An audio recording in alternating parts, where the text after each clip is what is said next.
ओम जय श्री हरि विष्णु। जय माता रानी। दोस्तों बहुत बहुत स्वागत है। माँ भगवती दुर्गा की कृपा सदैव आप और आपके समस्त परिवार पर बनी रहे। दोस्तों, शनिवार का दिन समर्पित होता है भगवान शनिदेव को, जो कि न्याय के देवता हैं, कर्मों का फल देने वाले हैं। और साल 2023 का अंतिम शनिवार है 30 दिसंबर 2023 को। साल 2024 का प्रारंभ होगा सोमवार से। एक और चीज आपको बता दूं, ये जो साल है 2024, ये पूरा वर्ष शनिदेव का है, क्योंकि इस वर्ष जो 2024 का जो जोड़ बन रहा है 2 और 4 6 और 2 8 अंक होता है शनिदेव का।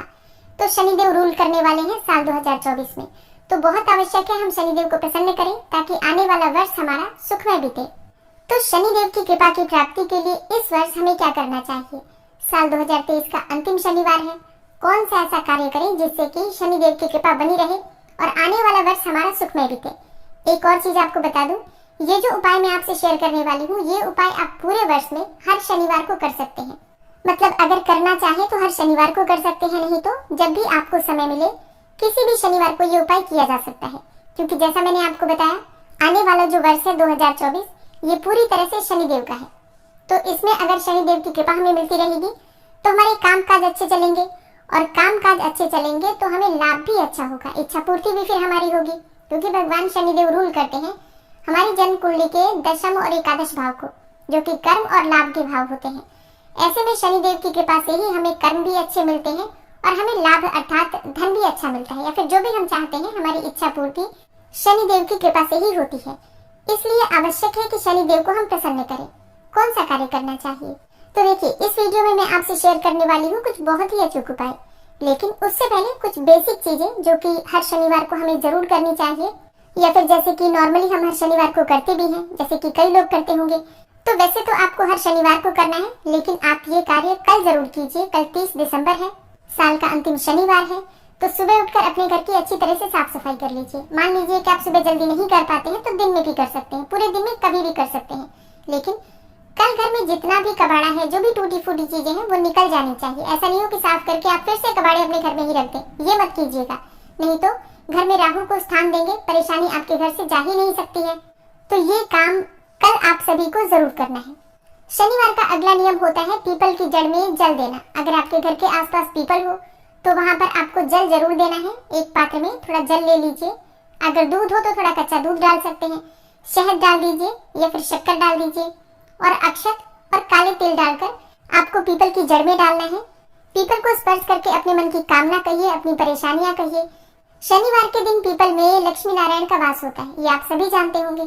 तो अगर आप आर्थिक तंगी दूर करना चाहते हैं, जीवन में सुख समृद्धि चाहते हैं, जो कि हर कोई चाहता है, तो पीपल की छाया में ही बैठकर, मतलब जल वगैरह अर्पित कर लीजिए, पूजा कर लीजिए। इसके बाद वहीं बैठकर श्री लक्ष्मी नारायण का ध्यान करके उनसे प्रार्थना कीजिए।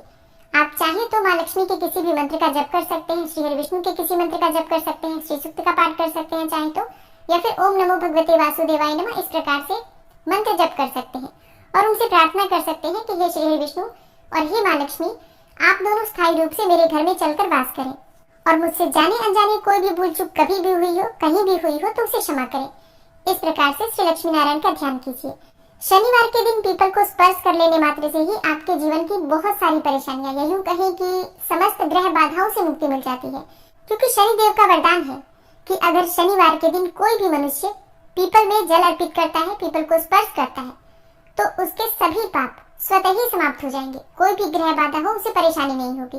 तो राहु केतु या फिर शनि, किसी भी प्रकार की ग्रह बाधा से आप परेशान हैं, तो शनिवार के दिन पूजा करने के बाद पीपल को स्पर्श कीजिए, और फिर आपके जीवन में जो भी परेशानियां हो उसे दूर करने के लिए शनिदेव से प्रार्थना कीजिए।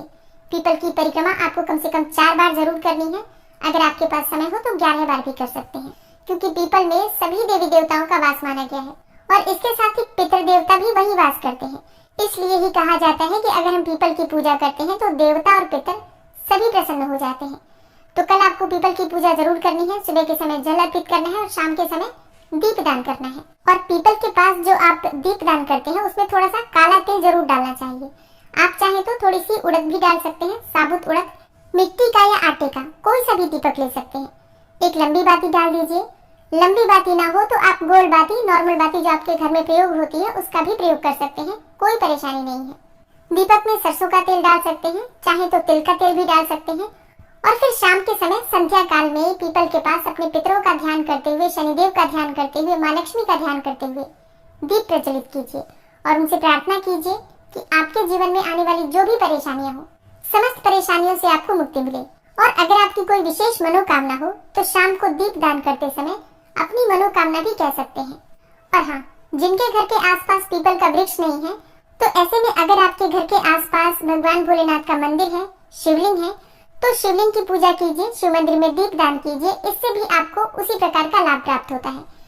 अगला कार्य आपको करना है, किसी व्यक्ति को भोजन कराना है। कोई बूढ़ा व्यक्ति मिल जाए अत्यंत श्रेष्ठ होगा। कोई भी भूखा व्यक्ति अगर आप उसे भोजन कराते हैं, अच्छा भोजन कराते हैं, मतलब तली हुई चीजों का अगर आप भोजन करवाते हैं, जैसे कि समोसे, कचौड़ी इत्यादि, अगर किसी को खाने को देते हैं तो इससे शनिदेव प्रसन्न होते हैं। तो किसी भूखे व्यक्ति को भर पेट अच्छा भोजन करवाइए, इससे शनिदेव आपके प्रसन्न होंगे, आपका जीवन बहुत सुखमय बीतेगा। अब बात करें एक विशेष उपाय के बारे में। अगर आपको हनुमान जी की कृपा मिल जाती है तो शनिदेव स्वतः ही प्रसन्न हो जाते हैं। इसलिए घर के आसपास अगर हनुमान जी का मंदिर है तो वहां जाकर शाम के समय आपको दीप दान करना चाहिए। एक चौमुखा दीपक ले लीजिए, मिट्टी का भी ले सकते हैं, चाहे तो आटे का भी बना सकते हैं, जो भी आपसे संभव हो। उसमें आपको 2 लंबी बातियां डालनी है क्रिस क्रॉस करके, और 2 फूल वाली लौंग डालनी है।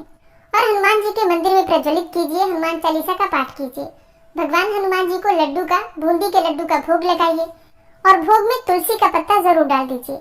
भगवान हनुमान जी भी तुलसी पत्ते के बिना भोग नहीं लगाते हैं, इसलिए उसमें तुलसी का पत्ता, बूंदी के लड्डू के साथ तुलसी का पत्ता जरूर अर्पित कीजिए।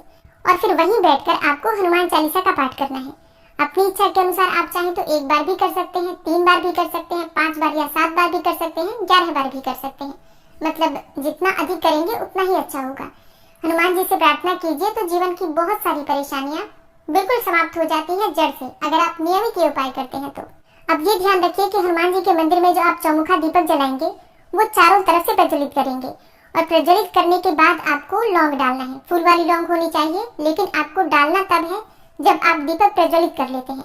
तो इस बात का आपको ध्यान रखना है। अपने मन की कामना करते हुए आपको लौंग डालनी है और हनुमान जी से प्रार्थना करना है।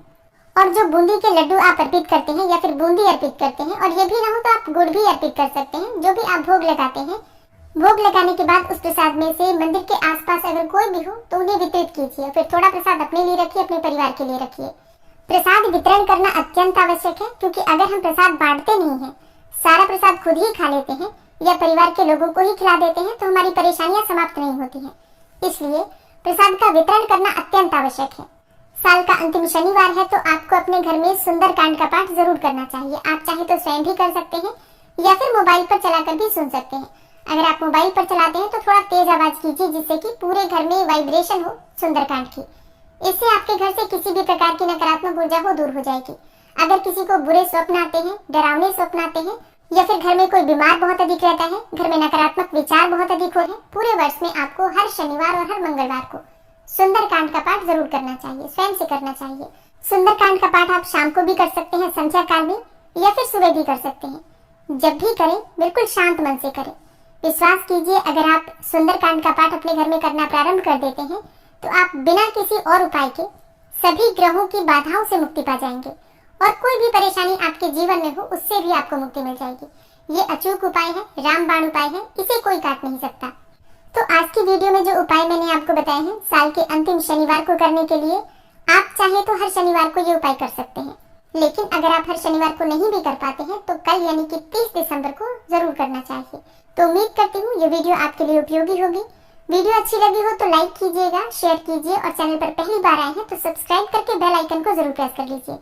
इससे ये होगा कि इस चैनल पर जो भी नई वीडियो अपलोड होंगी उनकी नोटिफिकेशन आपको सही समय पर प्राप्त होगी। मिलती हूँ मैं आपसे अगली वीडियो में, तब तक के लिए जय श्री राधे।